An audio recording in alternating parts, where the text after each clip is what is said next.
This is Kurt REIL of the Gripweeds, and you're listening to Jim and Mike talk music.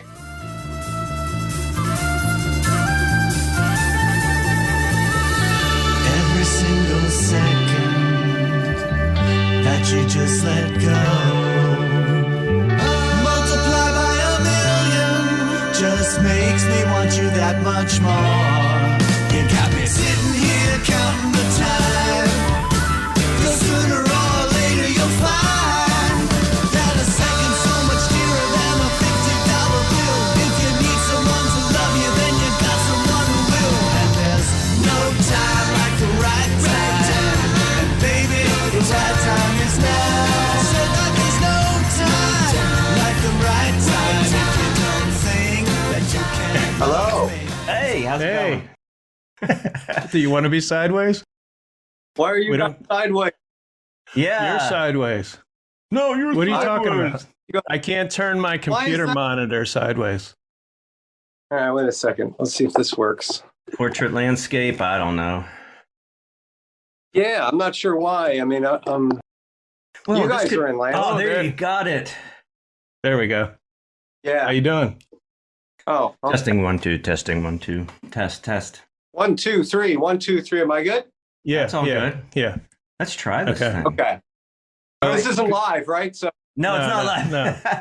So Jim edits all this. Right. So yeah, it's good to see you again. I was checking it out. It was a year and a half. Yeah, we I think last since- talked to you. Yeah. Yep, back in yeah, I kind of. September 2020. I think I wrote that down somewhere. Yeah. You have a new album coming out, not a Gripweeds album, but Gem Records celebrates Pete Townsend, comes out August 5th. And this is the third tribute album. Oh, nice. There it is. That's For our it. listeners, he is showing the vinyl for the Gem Records Pete Celebrate Pete Townsend. Mm-hmm. Yeah. It's got a red, white, and blue target with a drawing of Pete in front of it there. Yeah, very good. So that's the third tribute album. We had John Lennon 2020 and Brian Wilson 2021. So, Kurt, is this all true, what Jim's saying? I think it's true. It is. Yeah, so far. So tell us a little bit about the album. The new album? Yeah. Well, it was last to make it. You know, with each of these albums, it's like you sort of get into the artists again and rediscover. I mean, not that I ever Right. listened to or Brian Wilson or The Who, but, you know, kind of really get in and focus on the songs in a more, just a different way to kind of, you know, sort of, in our case, the Gripweeds case, kind of reimagine those versions, our own things out of it. I also do a lot in the production with the whole album. So I'm involved with the mastering, a lot of the mixing of different band stuff, and plus I guest on a bunch of the tracks too. So you have two songs on here. Yeah. I know I'm Free, and these are Who songs. Because when I heard that this was coming out, I thought it would be Pete Townsend solo. But I don't know the other song. We listened to it today. I've never heard it before. A quick one. Mm-hmm. There's something in parentheses after it too. A quick one, something. Yeah, while he's away. Yeah. Yeah, that was their first rock opera, really. So, you know, each of these albums, the Gripweeds are kind of the overachievers of the label because we do the kind of a production number on each of these records. And we did... for the Brian Wilson one, we did Heroes and Villains, and we combined that with a bunch of snippets from Smile. So we did this kind of comp of our own sort of blend of Smile things and Heroes and Villains. And then on the first one, Lennon, we did Strawberry Fields as kind of a longer song that has a lot of part things.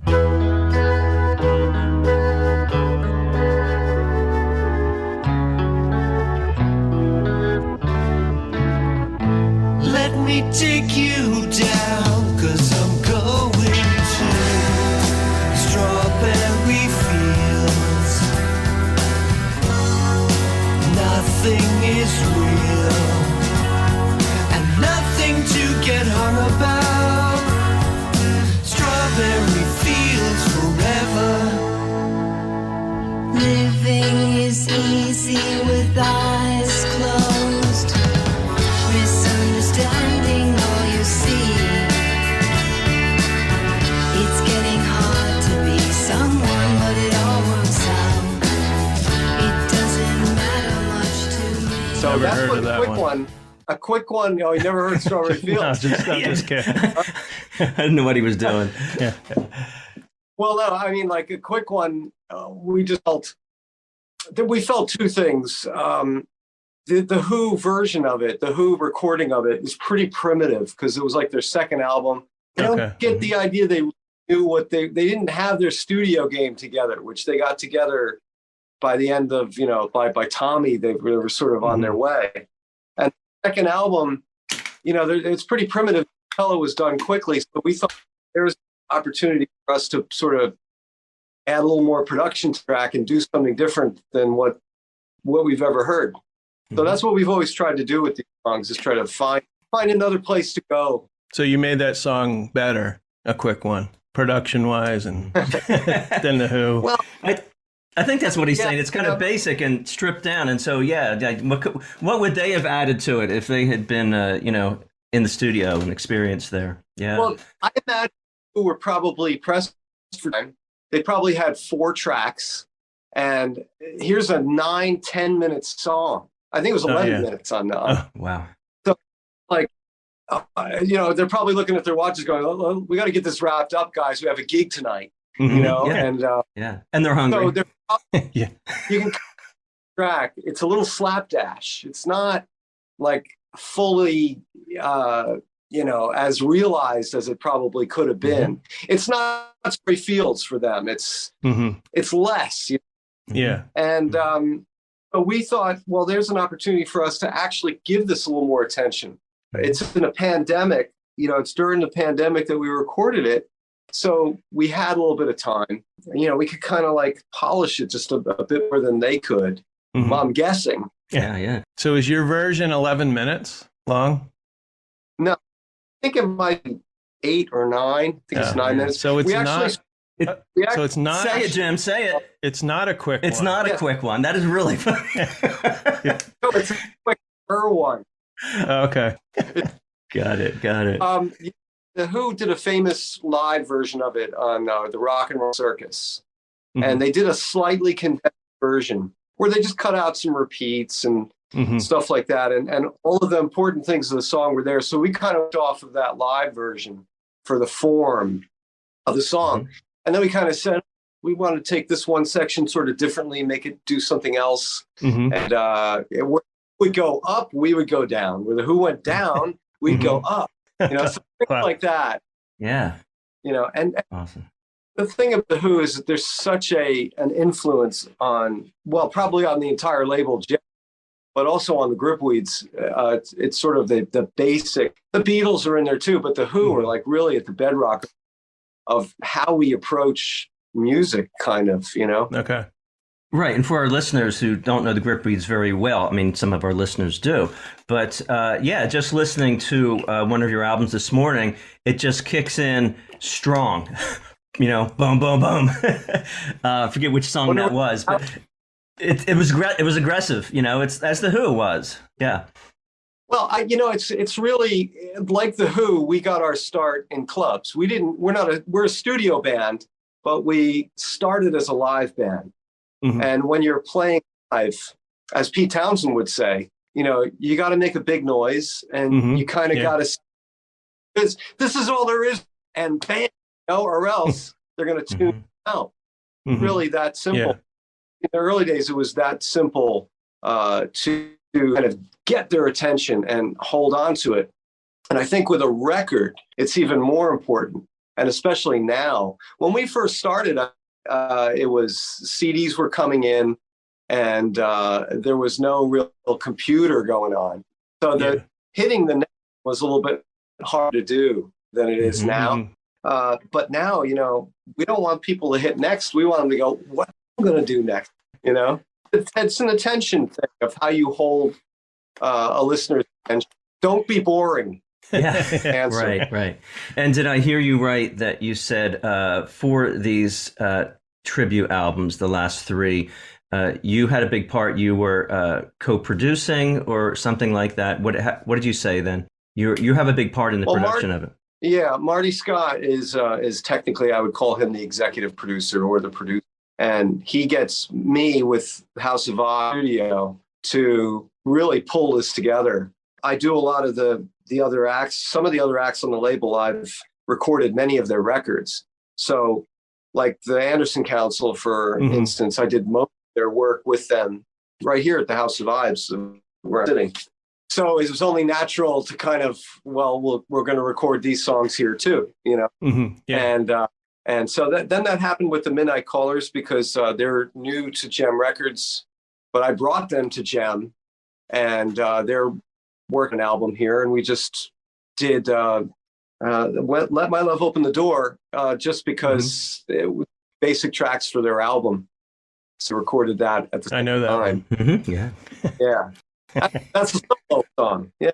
Let's tell us a little bit about House of Vibes. I know it's your own studio. Are there any new bands? Like, do you go out and discover new bands? Do bands come to you to record there? Anything new, exciting that you've discovered recently? Yeah, in the last year. Tell us about something in the last year. Yeah, I mean, we're getting calls a lot for bands to either record the full album here or to mix the album. So I've been doing a lot of mix projects over the last year, but then done a lot of productions here. It's been pretty full tilt. Okay. Pretty much all year. Pandemic sort of lessened a little bit. It's been really full on here. I'm working on, I finished up a group called Oberon Rose, which some pop people might know. They've had a few, and I've actually mixed all their records. I just finished up the Airport 77s for Gem Records. It's their first album. That was a movie, I guess. Yeah. A childhood movie. Yeah, no. Come here, kiddies. Check out Airport, the last Airport movie. Yeah. Why hasn't there been any more airport movies? That's the question. Well, there's probably enough death on land. I mean, really, do you think? Oh, never mind. I've lost my desire to watch these disaster movies because I just feel like, it could happen. Could happen to anybody, and rather play it's just like a crash. You know, maybe you don't want to see it, but you can't not look. You know, I guess. But I'd rather not put that in my brain now. Yeah. Well, there's a reason. So I'm going to be flying next week, so I don't want to watch any of this. Yeah. I'm going to Sweden next week. Yeah. You're going to Sweden? Yeah, for 3 weeks. Going to check out the music scene. I'm hoping to. We're going to see Tom Jones, who I've seen in the U.S. Tom Jones? Yeah, he's playing at an amusement park there. Wow. So, yeah. Yeah, there's bands these days that are coming up. If you check Little Steven's channel, there's a lot of bands coming out of Sweden. Oh, there's a band called Dunyan I really like. Okay. They're kind of a band, but they're out of Sweden. They sing in Swedish, and they're really cool. There's one I like. It's a blues band called Blues Pills, and they're from Stockholm, but they aren't playing when we're there. Yeah. You know, I was hoping that they play a little club or something. We were going to go. You might be able to find. It's not winter there, is it, or anything? No. Like it's not going to be dark. No, it's north, so it'd be even lighter right now. Yeah. But it's like it's probably 60s, 70, like during the day. That's great temperature. Yeah. Well, hey, we got off with Airport 77. How funny that band name was. So Airport 77. Back to the band. Yeah. They're I believe it's their debut album. Well, it's their debut on Gem, and I've been mixing that. That was one of the other things I worked on. I've got the Anderson Council album in work. I'm working on the Midnight Callers. Trying in the middle of all this activity, trying to write some songs for the Gripweeds now. Okay. We got to get an album. Got to, pull together our songs now to do. But it's all good. It's all musical. In fact, after this interview, I'm going to go sit right back there and play some drums. Cool. Yeah. For our listeners, he's got his drum set, House of Vibes on the Slingerland bass drum. House of Vibes is where he's recording, mixing, and such. So yeah, very good. And your songwriting as well. Yeah. We've done a whole bunch of tribute records for Gem, and we got this one here too. We did Dig, I was That just was going to last mention. year. That's what I was going to mention next. Segue. Yeah. Let's go into that. Which is all cover songs. Now, there's some bands, I listen to a lot of music, but I don't know everything, of course. But there's some bands on here I never heard of. There's a song called Lie, Beg, Borrow, and Steal, which I love, but Mouse and the Traps, I don't know why I've never heard of them. Yeah. Well, I wonder why. Sure. Pretty Where are obscure they stuff, you know? I think Fort Worth, Texas, back in the 60s. Oh, okay. Yeah. I don't blame you. Do you find, I imagine you find some of these bands from maybe your vinyl collection, or like, how did you find them? Yeah, I mean, when the Gripweeds started out long ago in the last century, this was the music that started us off. We were way into this sort of garagey 60s kind of music scene. Mm-hmm. And it was sort of, at the time, there were a lot of bands that were doing covers that were sort of some well-known kind of stuff. And there was a groundswell of bands that wanted to get away from that and kind of pretend it was 1966. We were kind of groups when we started. So we were doing a lot of songs that were obscure and mixing in our originals as well. So a lot of these songs were ones that we had started out with when we originally started the band. The very first song on there, Things to Come, was the very first song we recorded as a group. Mm-hmm. Not this version. This is a brand. So a lot of these songs have a lot of significance to us, not just when we started, but actually throughout. There's a song like Child of the Moon that we used to do. That's a Stones. It's the B-side of Jumpin' Jack Flash. Okay. And we used to do in our acoustic sets, we play unplugged. It was kind of the big thing in the mid-90s. Right. And so we chose that song, and we played it for years. But when this album came up, we thought that would be a great thing for us to do acoustically, because it hasn't really heard that way. Do that. Another song is Lies by the Knickerbockers. Yeah. And I found this comment by John Lennon on the band, which I thought was funny. Mm-hmm. Yeah, here it goes. He said, I don't remember recording that, because it sounds like... But I don't know where that came from. But was he serious or not? I mean, was he serious, or was he joking? He was probably joking. I don't remember recording that. And if you heard the song, you know that it's very Beatle-ish. And, and the thing, I wasn't there, but when the song came out, they said that they kind of fooled the radio that thought it was a Beatles song, because it was 1964, and they thought, that must be the new song.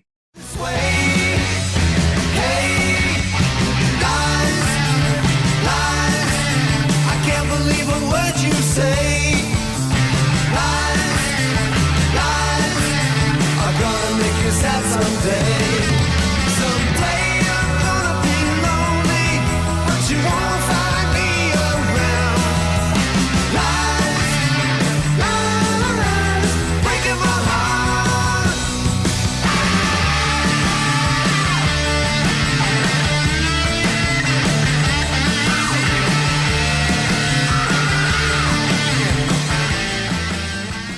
I'm sure you've gotten punked before. Yeah. A band, like I remember the others one time put out a song, and I thought for sure it was the new Paul McCartney and Wings single, but it wasn't. It was the Hudson Brothers. Wow. So but we did that song back for the Hurricane Sandy, for a benefit time for Hurricane Sandy, which hit New Jersey hard. And the reason we chose that song is because the Knickerbockers were from New Jersey, and they actually were from our hometown where my brother and I were born in New Jersey. There was a street called Knickerbocker Avenue, which is where they got their name. Very cool. So we were street from them when we were young, when we were growing up. So one song that always fooled me was "Come and Get It," which I thought was the Beatles, but Paul McCartney wrote that song and recorded it, but Badfinger did that. I just thought it was the Beatles when I was younger. Badfinger fooled me as well years ago. Yeah. Well, according to Badfinger and Paul, Paul wrote that song and said, "Look, guys, it's a hit. Do it just this way." Yeah. And you change it. Yeah. Yes, Sir Paul. Yes, not Sir yet, but yes, Paul. Yeah, he made him do a note-for-note version of of his demo, and well, he was right. I mean, if you're a band and one of the Beatles comes to you and says, "Here's a song for you. I want to produce you, but you have to do it this way," I think I would say yes. Yeah. Yeah, you're going to do it his way. Because you can do the others whatever you want. You can fail however you want after that. And if he tells you it's going to be a hit, don't you want a hit? Don't you want to get more listeners, more well-known? Yeah. It's funny. Yeah, you all know something. Yeah. Hit making. So you mentioned new music. Is this probably in the beginning stages or a new album? Yeah. Well, we haven't recorded anything yet, but we're gathering songs, and that process takes a while. Just to find the best ones and kind of collect all that material, and then my brother and I will probably write some things together. We've been thinking about that, and also Kristen, our guitar player, we usually write together for the album. So, but we're to do an originals album.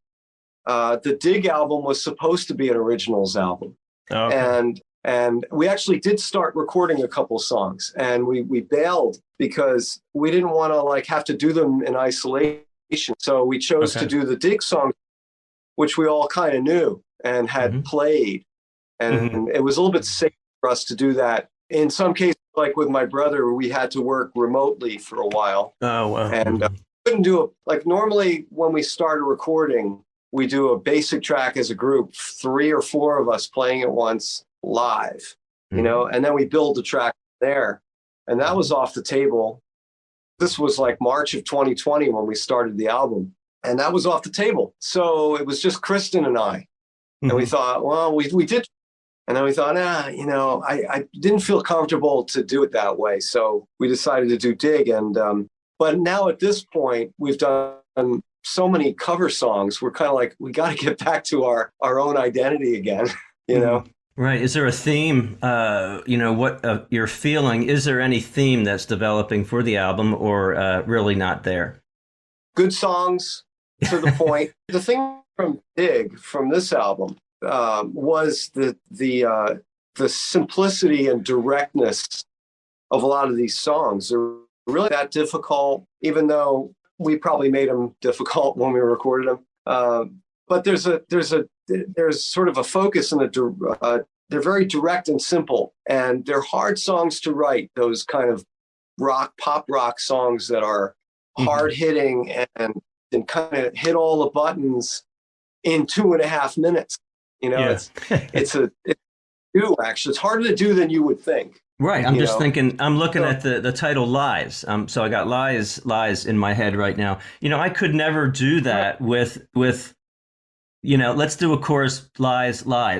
Like, how do you make that up? That's an example. It's just so, sparse, but it's good. Yeah, but it's great. It works. And it's that thing of like, I always thought that, writing a song, if I could sort of make a complete piece in under 3 minutes, that's kind of an accomplishment to have something hit all the buttons in a really short amount of time. And if that to me is always a goal, not to overstay, not to be too self-indulgent, take all the fat away. And then you got something that's really compelling and that you just got to hear again, So I'd say that's probably, we've discussed this, my brother and I, especially Rick, that's what we want to do, is write some songs that are in the line of the Dig album in terms of tight, simple rock, pop. We've always, the heart of the band we've always been, Yeah. It's stripped that. Play this back when you get the new album and we'll see how close we got. Okay. We'll probably wind up with this jam type thing. Who knows? The 14-minute song and the 10-minute song. The whole album would be one song. You should just do one 30-minute song. Yeah, I'm sure it's That's been the album. Yeah. I don't know. Well, there's no thought of that. I've got several ideas for that. That song cycle thing, like with one goes into another. And like side 2 of Abbey Road comes to mind. Things like that that are a little bit more progressive, but they're little song bits that make up a whole. We actually did it once, sort of, on the Strange Change Machine album. There's side 2 of that record is a cycle of songs that all link together. Yeah. It was written and recorded, kind of recorded that way. Yeah, I wouldn't mind, there you go. Side 1 will be tight song. Side 2 is going to be a magnum opus. Nice. I have an idea for you. Uh-oh. Yeah. I have an idea. That's like so general, Jim. Here's an idea. Have you ever Good. have you ever done any Mamas and Papas songs? The Mamas and Papas. You know why? Playing around bars Okay. and stuff. Why? You know what? Because when I listen to Kristen voice, I'm thinking of Michelle Phillip. Some of the songs, I just love her voice. She had interesting because we haven't played up her voice that much in the band. And coming more and more into it just because she's good and nice to have another voice. I mean, in a band, it's great to be able to say, okay, use one, and it makes the album play better, like as a listening experience. And you get more variation, and I all really like it. So there is at least good song with her on it. I don't think we're gonna put out an album without her singing a song on it. Yeah. So but what you do a Mamas and the Papas cover? I don't think we're gonna. No. Maybe the next gem celebrates the Mamas and the Papas. No. Well, maybe. Maybe. So it was good talking to you, Kurt. Yeah. Thank you, Kurt. All It's right. great talking to you again. Have a great All rest right. of the day. Okay. Bye-bye.